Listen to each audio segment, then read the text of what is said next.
15세기 동남아시아, 수십 년 동안 란나와 아유타야 이 두 강대국이 정말 치열하게 부딪혔는데요. 오늘은 이 긴 전쟁의 그 이면에 숨겨진 또 다른 전쟁, 바로 스파이들, 그 세계로 한번 들어가 보려고 합니다. 아유타야가 특히 어떻게 란나를 흔들었는지 그 비밀 작전들을 좀 깊게 파헤쳐보죠. 당시 란나는 그 유명한 띨로까랏 왕, 그리고 아유타야는 보로마트라이로카낫 왕, 이 두 군주가 대립하던 시기입니다. 이게 단순히 군대끼리 싸우는 것뿐만 아니라 정보전, 심리전, 온갖 수단이 다 동원됐죠. 특히 아유타야 측에서는요, 란나를 약화시키려고 우리가 아는 그런 일반적인 스파이 활동 외에도 때로는 정말 기이하다 싶은 방법까지 썼어요. 바로 그 지점. 그게 오늘 저희가 좀 더 자세히 들여다볼 부분인 거죠. 그럼 그 시작으로 아유타야 스파이 함프롬 사탄 이야기부터 해볼까요?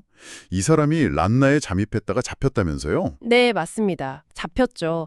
근데 여기서 진짜 재밌는 건 란나의 스틸로까랏 왕이 이 스파이를 그냥 죽인 게 아니라는 거예요. 오히려 역으로 이용했습니다. 거짓 정보를 흘려서 아유타야 군대를 매복지로 뚫어들인 거죠. 그래서 결국 아유타야 군대가 그 도이쿤탄이라는 곳 산악지대인데 거기서 란나군의 매복에 딱 걸려서 엄청난 피해를 입게 됩니다. 심지어 아유타야의 인타라차 왕자까지 얼굴에 총상을 입고 후퇴할 정도였으니까요. 와, 잡힌 스파이 하나로 왕자까지 부상 입히는 그런 매복 작전이라니. 그렇죠. 상대방의 첩보 활동을 역으로 이용해서 결정적인 군사적 타격을 준 아주 영리한 사례라고 할 수 있습니다. 이게 단순히 운이 좋았다기보다는 아주 치밀하게 계획했다는 느낌인데요. 근데 이렇게 직접적인 스파이 싸움에서 좀 재미를 못 봤는지 아유타야가 방향을 좀 트는군요. 군사력이 아니라 란나의 어떤 정신적인 기반, 이걸 흔들려고 시도했다고요? 여기서부터 이야기가 정말 기묘해지는 것 같습니다. 아유타야가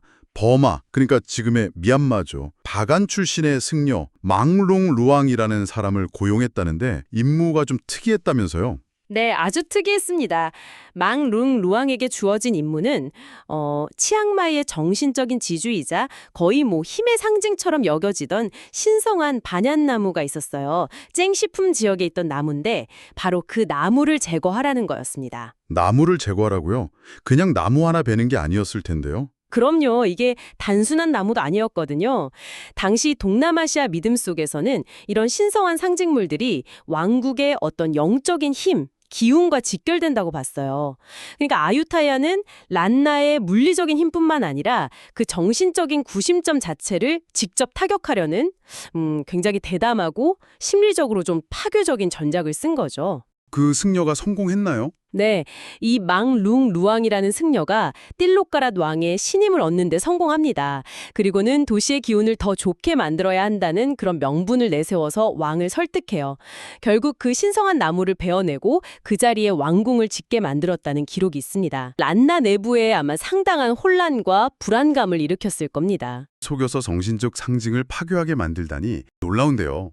근데 아유타야의 이런 기묘한 시도가 여기서 끝난 게 아니라고요? 또 다른 기록에는 중국계 무슬림 티팔롱이라는 사람을 보내서 치앙마이 성문 아래 저주가 담긴 항아리를 묻으려고 했다는 이야기도 있던데요. 성문 아래 저주 항아리라니 이건 정말 영화에나 나올 법한데요. 그렇습니다. 또 일종의 주술적인 방법으로 란나의 기운을 꺾어보려고 한 또 다른 시도였던 거죠. 기록을 보면 이 두 공작원, 버마 승려 망룽 루안과 중국 무슬림 티팔롱은 결국엔 둘 다 발각이 됩니다. 그래서 처형당했고 그들의 주술적인 공작은 실패로 돌아갔다고 전해지죠. 직접적인 스파이 활동부터 시작해서 심리전, 주술 공격까지 아유타야가 정말 집요하게 란나를 흔들려고 했다는 게 느껴집니다. 그런데 전쟁 말기에 란나 내부에서 벌어진 좀 비극적인 사건이 있잖아요.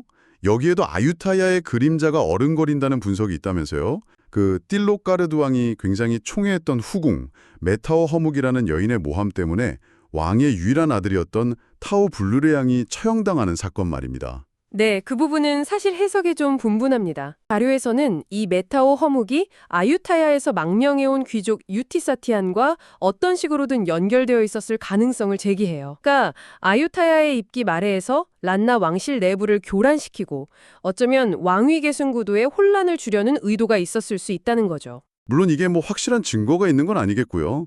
일부 자료에서는 그냥 왕실 내부의 권력 다툼으로 보기도 하던데 단정하기는 참 어려운 부분이겠네요. 맞습니다. 어디까지가 정말 사실이고 어디까지가 후대의 추측인지 명확히 가리기는 어렵습니다. 하지만 중요한 건 모든 사건들이 당시 란나와 아유타야의 전쟁이 단순한 군사적 충돌을 훨씬 넘어선 다층적인 말 그대로 그림자 전쟁의 양상을 띠고 있었다는 걸 보여준다는 점이죠. 이야기를 쭉 정리해보면 란나와 아유타야의 그 수십 년간의 전쟁은 단순히 칼과 창이 부딪히는 그런 전장 너머에서 스파이 침투와 역이용, 또 신성한 상징물 파괴 같은 심리전, 심지어는 주술이나 내부 분열 공작까지 동원됐던 정말 치열한 정보전, 그림자 전쟁이었다는 거네요. 아유타야 쪽에서 란나의 그 정신적 기반을 흔들려는 시도가 아주 독특하고 집요했고요.